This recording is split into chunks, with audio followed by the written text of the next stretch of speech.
We're here in Tampa, Florida at Raymond James Stadium. Another outdoor game. The ice might melt. It could be historic or it could be chaos. This is the Hockey Show. ما في وقت للعب 9-1 كونتينيو يجي نار من استوديو نطني ولا لازم نشوف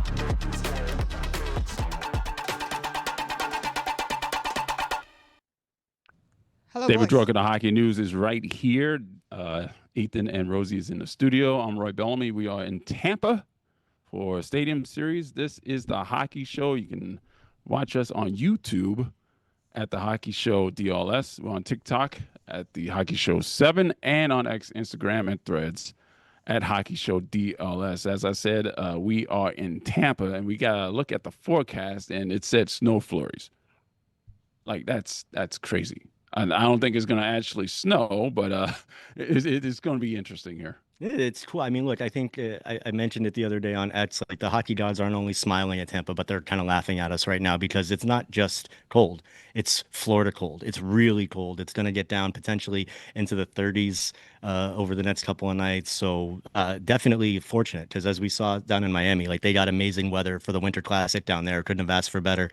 So yeah, it's just pretty awesome how it's all working out for the NHL and these outdoor games here in Florida. What do you say is going to be the main difference that's going to happen between Winter Classic and Stadium Series outside of the location? What do you think is going to happen? I think it's just going to feel a lot different because it's a much bigger stadium. It's more open. There's going to be a lot more fans, probably going to be a lot noisier. The fact that they've had to build the ice under this massive tent behind us just to, make sure that whatever weather inclement might happen didn't impact the ice build. But it's just really cool. The way that they're building it on a giant pirate map, I think it's really neat. So there's just a lot that, after they blew me away with my expectations for the Winter Classic, my bar is significantly raised for this one, and I really think they're going to kill it. Have you guys been to the ice already, or you haven't been able to see it? No, we literally just got here for the recording of the Hockey Show. We haven't gone down to see any of the build. I don't know if we'll be able to go down to see any of the build. We might get thrown out of here. So that's a good question, Rosie. We're gonna have to ask. We're gonna ask her some questions. You think we're gonna get thrown out of here? I think if we do what we were talking about and try just sneaking down there with our skates, somebody might grab us by the back of our collar and Fred Flintstone us out the window. But we got to try, right? Like it's so unique, so cool. We got to see if there's some way if we can get down there. All right, so we're gonna figure it out. But it looks beautiful out there. The sun is out. It is chilly. I don't know if we got the 50 degrees yet, but it's a bit chilly. But it's better than New York. It is a disaster up there, a whole bunch of snow and the such. I found this interesting. This happened apparently. The National Hockey League is not issuing supplemental discipline anymore. That task has been sent over to the Department of Player Safety. So George Parros and the boys are going to take over handing out fines and suspensions for everything that's in the rule book. Now, the fans have not been happy with the DPS the way they've been handling things as far as the physical aspect of the rule book, as far as boarding and and illegal checks to the head. They have not been happy because some issues have been skirted, others have been, I guess, either rightfully or not rightfully been supplemented. There's been discipline for that. So what do you think of this move, and is it going to get any better? What are we talking about here? You'd like to think that if they're making a change, that there's a plan behind it with how it's going to be different and why. I think as you talk about a lot of what people have been frustrated with, as we're in person in the press box right now, so Roy's got to do some in-person producing. So that's what you're seeing right now. But no, I think one of the big issues that people have had with the DPOS and just how fines and suspensions have been handed out is the inconsistencies, where they can look at one play and say, okay, I see that was a suspension, but now I see this play and it looks almost identical and the punishment is much different. So I think that's where a lot of the frustration comes. So I'm hoping that with this change, the idea is that they're going to maybe they've got some kind of a new hierarchy or a way that they're going to judge these things just to make it seem like a little bit more uniform. Because I think that's why a lot of people get upset, is that we really have no idea what the hell they're doing. I'm sure this will Yeah, only this is- turn down the noise. Sorry, guys. I'm sure this will only turn down the noise. Also, you forgot to say hi to the most important guest on the show today, which is Percy. Percy's of course. back. Percy's back. But I'm sure this will Why only you? Why, Ethan? Why are you in the back? Like I'm over something here was looking That's a going good on. story. That's This a is good actually story. a really good Yeah. story. Something was going on. I was sitting at the seat I normally sit at, Roy, but for some reason at that seat only there was piano music in the headphones. And it was driving me absolutely bonkers. Like I could not figure out why there was piano music coming from the headphones, and it was driving me insane. So I had to move, otherwise I might have literally lost my head on this show. And that's before we even talk about the Florida Panthers and that. Oh, hold on. Let's dive into this piano situation a little bit more. Yeah. Okay. That's Well, fine. did Rose hear this piano music? No. No, it was No. just Ethan. When I I- put the headphones, wow, it was there. I got in and I'm like, why do I hear piano music? And Rose is like, I don't hear piano music. And I'm like, okay, now something's really wrong. So then I went around to all of the headsets in the shipping container, and none of the headsets in the shipping container were hearing piano music. For some reason, only your seat, Roy, was hearing piano music. It's your fault, I Roy. don't know why. So I don't know. Like, I don't know. It was freaky. And I'm asking Jason, I'm like, Jason, why is there piano music? And nobody's giving me an answer. And then I turned off everything that was on the board to see if something was playing out piano music, whether that be a soundboard or something. I don't know what. Here comes GQ to try and solve the problem, I'm guessing. But there was piano music coming from that chair, and I don't understand why. And if, I'm telling you, I literally was like, I've been super busy today, running around doing a bunch of stuff. I was about to go crazy. Like I was about to absolutely lose my head. So anyway, Did Jeremy bring his piano? No, You it's would just think. piano music. you would like, think that guy loves. I don't Nobody know. loves playing a piano more than Jeremy Taché. Let me Yeah. tell you. All right, as you were saying, Ethan. Yeah, I'm sure this will turn down the noise on the fact that George Parros played for the Florida Panthers back in the day, and so that he apparently has some Ethan, kind it's of in your head. favoritism towards the Florida Panthers. But GQ, listen, give it up for Danny GQ, guys. I mean, come on. Hey, He didn't want to be Danny. noticed. Yeah, And the best. Look at The Ethan. best. Anyway, yeah, I don't know too much about how this process works, Roy, but I just look at through everything through a Florida Panthers lens. Wow, cut that for the club. I look at everything through a Florida Panthers lens, and Yeah, it's tough I'm to sure say. this will turn down the noise now that George Parros seemingly has full control over suspensions and those kind of things. I say turn the volume up. Bring all the noise. At this point, who cares? Like as long as they keep on churning out the way they have been, the way that the Panthers are probably going to go for the next several years, Ethan, just keep bringing it up. George Parros, Colin Campbell, I don't care. Just I love it, dude. Keep No, I chirping. love it. I love how mad it makes everybody that the Panthers supposedly get all the calls, even though last night they had another bad call go against them. We saw what happened on Tuesday night in the game against Utah, where you have that Two stupid embellishment embellishment rule, and then a hold on the empty net gets completely missed. I mean, I'm just, it's just the most ridiculous narrative out there. But that's the narrative that you get when you win 2 Stanley Cups back to back, and people are really mad about it because you're from the state of Florida. So, All right, while we're talking about the Panthers and while Percy's on your console, let's go into the Panthers Den and talk about the week that was. The Panthers finally got Matthew Tkachuk and Brad Marchand in the same lineup for the first time since they lifted the Stanley Cup. Now, I got a lot of for shit about 7 because- periods. For about 7 periods. Now, I got a lot of shit during the against the spread during the big show last week because apparently I failed to mention that it's the first time ever that Matthew Tkachuk and Brad Marchand played in the regular season. Like, they lifted the Stanley Cup together. Like, give me a break, all right? Let's get off. Give me a break here. I'm just trying to give a pick, all right? Well, you're making fun of me for no apparent reason. But it was the first time ever in the regular season that those two got to play together. Let's go with this week, all right? So the Panthers beat Minnesota in Minnesota, and that was a big win, 4-3 in overtime. And then the Panthers trounced the Blackhawks 5-1. They came home, lost to Utah in just a ridiculously annoying game. They had the two. Don't embellish. Okay, they had the two embellishment calls, and then Florida lost to St. Louis 5-4 in a game that should have went to overtime, but didn't go to overtime because of that terrible penalty on Niko Mikkola. So that's where we are right now. The Panthers are back at home on Saturday. We're going to miss that game. They are playing the Winnipeg Jets. So let's talk about the week that was, David. I'm pissed. I'm pissed off because of the embellishment calls. I hate that call in general. I think it should just be taken out completely. Like these are hockey players. Look at what Trevor Zegras did, or excuse me, not what Trevor Zegras did. Look what Macklin Celebrini did. We'll get to that later. It's just in terms of how hockey players are good people. But dude, can we just get rid of the embellishment call? And then also, stop bleeping. I almost dropped an F-bomb button. Stop bleeping, pushing your own players or the other team's players into your own goalie. Can we stop doing that? Because A, goalies are getting hurt. B, these dumbass penalties are getting called. I'm just very frustrated over DPOS. I hope you're going to get your shit together. That's all I got. Yeah, I was at that Utah game, boys, and that was tough. I mean, that was probably the most frustrated I've been after a Panther game this year. I should have put the video in. There's this really funny video Kirsten took of me walking out of the stadium, like yelling on the phone at my dad because of how annoying the game was. But it feels like right now, like each loss that the Panthers suffer is dumber and more frustrating than the last one because the stakes keep going up. I mean, last night's loss puts you 8 points out of a playoff spot. You have 2 huge games next week when you play Buffalo and Boston. Not back to back, but one Tuesday and then Thursday or Monday and then Wednesday.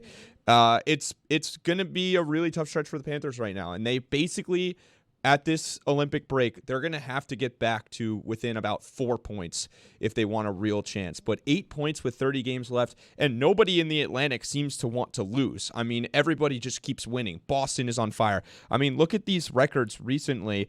The Bolts are 16-1-1 in their last 18. The Red Wings are 8-2-2 in their last 12. The Sabres are 23-1 in their last 24, and the Bruins are 12-2-1 in their last 15. Like, the Panthers aren't necessarily playing at a bad pace right now. The teams in front of them are just playing at such insane paces that they can't keep up with them, and they're going to have to not only get hot, but the teams in front of them are going to have to come back down to earth if they're going to want to make a playoff spot. And it's going to be tough because none of these teams seem to want to go away.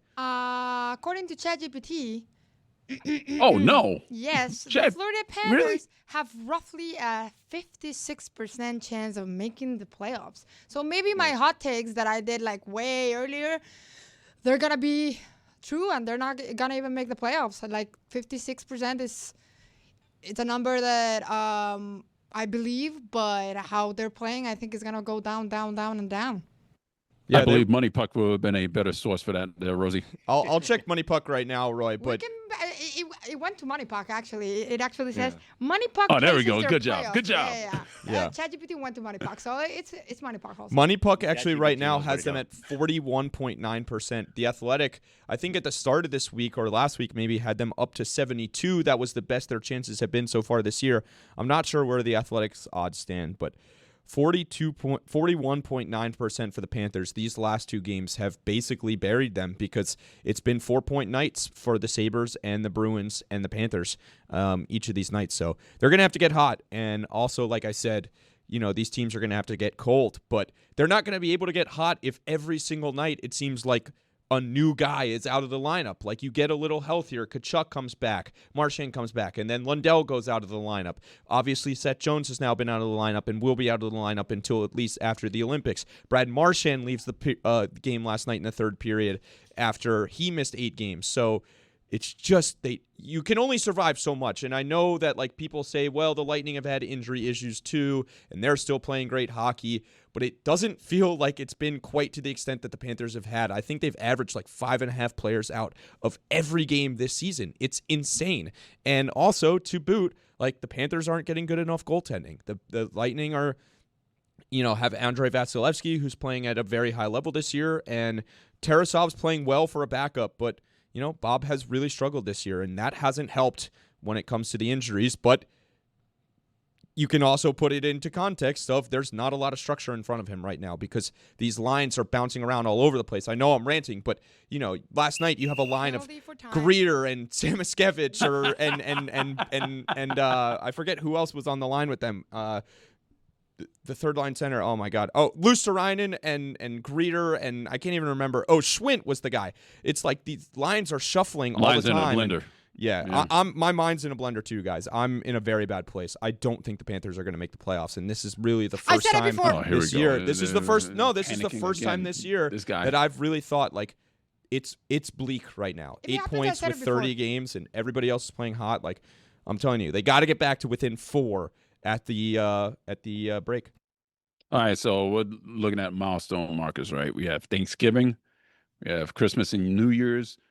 Now we got the Olympics, and we're going to have trade deadline. So those are the 4 spots going up until the end of the season that we have to look at, and where we are in the I say we as if I'm a part of the team, but the royal we as a league, where we are in the standings, that's what we got to look forward to. Now the Olympics is coming up. That means rest for like a third of the team, because the other 2/3 of this team is going to Milan, but rest for this league. We'll see what's going to happen after the Olympics and where things go going up into the trade deadline. Yeah, I mean, look, to Ethan's point, it's become a little bit more difficult situation, but the way that the season has gone, just with so many teams kind of tightly packed together in a playoff race, it's been ebbs and flows. I don't think we can count on Boston and Buffalo and Detroit and all these teams that are above Florida continuing to play at this level, the way Tampa has just been lights out. And you know what? If they do, then that's the season, and it has. And then when we get back and it's around the trade deadline, then Bill Zito can plan for the future in a different way. But I am not counting the Panthers team out. I think that they are going to continue to start building momentum as they get healthier, assuming that they don't keep getting decimated by injuries. The time off is certainly going to help in that regard. But Ethan, I kind of get where you're coming from. It's getting late early, I guess would be the phrase, but it's not late. It's not late early anymore, Dave. Like it's late with 30 games left in the season. Like 2/3 of the way through the season now. Like that's the only thing. Like, yes, of course, if we were 8 points out and it was December, or because of course there's no big games in December, but there's big games in January when you're 8 points out of a playoff spot, and it's getting late fast, I would say, at this point. It's not getting late early anymore. It's getting late fast, and it's late hand, now, boys. Like tiebreaker, but there's blah, two blah. games in hand, Roy. Like, and we, it's not 6 points with 3 games in hand. It's 8 points with 1 or 2 games in hand. Like it's bleak. It's bleak. But look, if anybody can do it, it's the Florida Panthers, right? If anybody can do it, like I believe in this team's ability to do it, especially if Seth Jones comes back after the Olympics, depending on when Dmitry Kulikov, Jonah Gadjevich. There's a lot of guys to get back, but also there's no guarantee that guys won't continue to be in and out of the lineup like they have been for the last 2 months or so. All right, it's time for Puck Luck, brought to you by DraftKings. DraftKings, the crown is yours. David, please. Well, look, we're a little limited this week because there's only one game tonight, but I was able to dissect some value. We're going to do some alternate lines, and I always have a good feeling, but I have a good feeling about this one. It's Chicago against Columbus. The Blackhawks are hosting the Blue Jackets. We're going to go 3 shot props, all to go over 2.5. We're going to take Connor Bedard, who's hit this number in 9 of his past 10, and Columbus also gives up the second most shots in the league. On Columbus, we're going to take Adam Fantilli and Kirill Marchenko to go over 2.5 shots. Fantilli's hitting 7 of 8. Marchenko is hitting 10 of 12, and Chicago allows the 7th most shots in the league. Goal-wise, we're going to take Columbus to score over 2.5 goals. They've scored 4+ in 5 of their past 7, and Chicago has allowed 4+ in 3 straight. And then we're also going to take the Blackhawks on the money line. This is, for some reason, I don't have the odds in front of me. I sent them to Ethan. I think it's like plus 622, something like that. But this is a good one. I feel like taking the alternate lines, we can actually dissect a little bit of value tonight. All right, so there you go. Maybe we'll win money this time. All right, it is time for Rosa in un minuto. Rosie. Okay, first I want to tell you guys why I'm wearing this. You don't care, but my eyes are very puffy, so don't blame me about things. Come on. So... I'm not blaming you for anything. Okay. Rosie, please. Hola, hijos. En este su minuto de hoy con Rose, esta vez nos vamos a Filadelfia, donde los Flyers decidieron sufrir en grupo. La semana arrancó horrible, derrota 4-0 contra los Islanders y Ayla. Sorwaki regalándoles un shoutout como que si fuera Navidad, pero no lo es. Paguero le metió 2 goles y los Flyers ni cosquillas. Los fans pidieron al menos un spoiler. Nunca llegó. Después vino el partido más injusto. Travis con el Sing se mandó un hat-trick cuando Columbus y aún así perdieron 5-3. O sea, haces 2 goles y así no alcanza. Dolor puro. Y pues sí, faltaba algo. Boston dijo, déjame darte, derrota 6-3 contra los Bruins. Otra noche larga para los pobres Philly. Así que los Flyers cierran la semana con 3 derrotas, mucho esfuerzo, 0 recompensas. Y con Esking preguntándote qué más tengo que hacer. Ahora se vienen los Kings, porque claramente esta semana no fue suficiente castigo. Los Flyers despegaron, pero esta semana se estrellaron. Esto fue un minuto Hockey con Rose, tu resumen semanal de puck, pasión y un poquito de K-O-O-O-O-Os. All right, that was Rosa in un minuto. And now it's time for Rose in a minute. Go ahead, Okay, Rose. let me give it to you, boys, since you don't understand Spanish. Hey kids, this is 1 minute of hockey with Rose, and this time we're heading to Philadelphia where the Flyers decided to suffer altogether. The week started terribly, 4-0 loss to the Islanders, and Isla Sorkin handed them a shout-out like it was Christmas, and it was not Christmas. Pargriwe scored twice, and the Flyers didn't even tickle them. The fans begged, at least one, please. Spoiler, it didn't happen. They came the most unfair game of all. Travis Konechny dropped a hat trick against Columbus, and they still lost 5-3. I mean, score 3 goals, and it's seen is enough. Pure pain. And just in case that wasn't enough, Boston said, let me help you. 6-3 loss to the Bruins. Another long night for Philly. So the Flyers fish in a week. 3 losses. A lot of effort, 0 rewards, and Kinetic wondering what else has to do. Up next, the Kings, because clearly this week wasn't enough punishment. The Flyers took off, but this week they crashed. This was 1 minute of hockey with Rose, your weekly recap of puck, passion, and a little bit of chaos. Wow. I like that Next week's Gino team. was dancing like Dan LeBatard there with the headsets on his eyes for I no get it so apparent much reason. better. That was great. Ethan, Next week's team. Get a good rummage in here, boys. good rummage. ASMR. And like rummaging, yeah. Next week's team. The Carolina Hurricanes. Okay. The Carolina Hurricanes. I hope Ladies that's and gentlemen, better. the Metropolitan Division there. Okay, so All right. Good luck with that, Rosie. It's time for wins and fails. All right, David, what you got? All right, my win of the week happened earlier when the Oilers were hosting Anaheim. Something happened to Oilers goaltender Tristan Jarry that we see kind of fairly often with other NHL players, maybe not so much with the goalies. While sliding from his right to his left, his heel hit the post and knocked off the blade of his skate. And then he had to go and try to make a save with absolutely no traction. For anybody that's seen this happen to players, you can see it's like impossible to skate without a skate blade.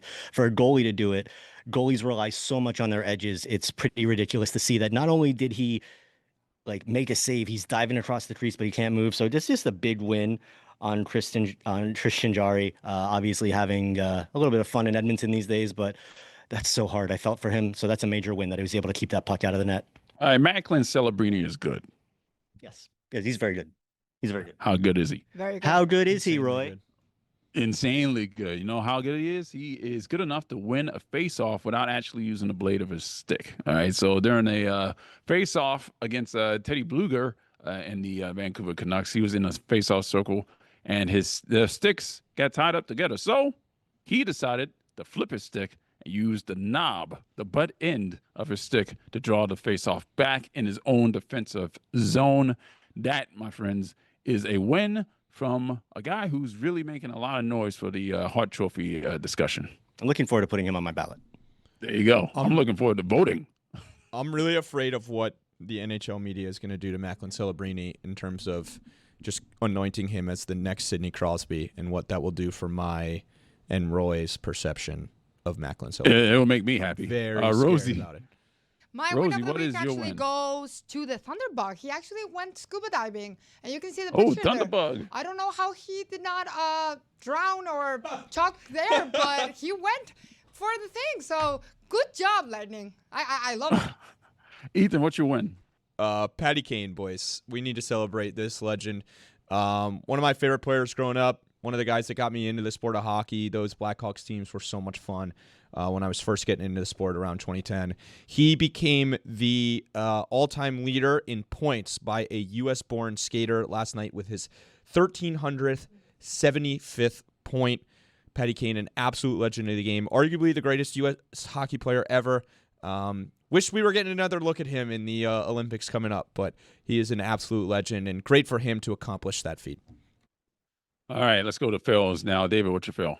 For my fail, we're going to the ECHL, the Maine Mariners, but we're not talking about a player on their team. No, we're actually going to be talking about the Mariners director of marketing, Catherine Horrigan, who was swept away by the pregame gear, I guess. The pregame show prop that they were using was being pulled off the ice. She was standing behind the net, and it just whisked her right off her feet. And to her credit, she stuck the landing. She actually waved to the goaltender, the Mariners goaltender, as she was being, kind of shimmied off the ice there. But she turned a fail, I guess, into a win. So good on her. That's a win, Very yeah. funny video. That is a win, bro. Not a fail. And that seems like the opposite of what we were trying to do in getting fails. But yes, that is a win. All right, I have 2 fails. Now, I wish we had the video for one of them, but let's start with the first fail, and that's the Toronto Maple Leafs, especially and specifically Craig Berube. We showed this photo earlier this week on the Big Show, and he looks like shit. Apparently, there was a accident in the weight room that caused a serious gash. Now, if you're looking at me in video, now my finger is pointing right here, like above my left eyebrow. It curves, as Dan said, a parabola. It curves. A cul-de-sac. It's the arch in St. Louis, and went to his other eyebrow. So it went from his eyebrow up to the top of his forehead, down to his other eyebrow, and he has a black eye. It is terrible. He looks terrible. And he was able to coach, and the Maple Leafs are losing. Fail number two. Anthony Davis star. Yes. He has one eyebrow now. The second fail for me, the New York Rangers. The New York Rangers apparently took 3 penalties on the same shift. Now, I'm going to go over here to this computer so I can read what the penalties were. See, Sam Carrick tripped Kyle McLean. Sam Carrick cross-checked Matthew Barzal. This is against the Islanders, by the way. And Matt Rempe boarded Mark Gatcomb. So that was all in the same shift. All 3 separate penalties on the same shift. That is very, very hard to do, especially without the other team getting a penalty. So it's a 5-on-2 power play? No, I don't think that's how it works. 5-on-3, and then 1 goes out, and that starts the next power play. I believe that's how that rule works. Okay. I'm not an expert on that. I was told there would be no math today. Yeah, there's nothing I hate more than math. Either what you lost, you fail. You lost. My you fail fail. of the week You is fail, also lost. my fail of the week is also the Rangers, Roy. That was my fail of the Yes, it week is. as well. Yeah, that's like the easiest fail of the week of all time, to take 3 penalties, 2 on the same guy, and then of course at the very, very end, who else would it be but Matt Rempe throwing an absolute elbow into the back of a guy's head, boarding him, and giving just a completely unnecessary play. The only thing the guy does is go out there and be tall and hit people. It's just, and the Rangers in general have been a fail this year. I mean, we can talk about this real quick. We have some time left, but they have been a disaster. They're the only team that's, and we will get to Rosie's fail. They're the only team that's completely out of it in the East. They're like 10 points behind every other team in the Eastern Conference. Just a nightmare season up at Madison Square Garden. Matt Rempe is big for nothing. Correct.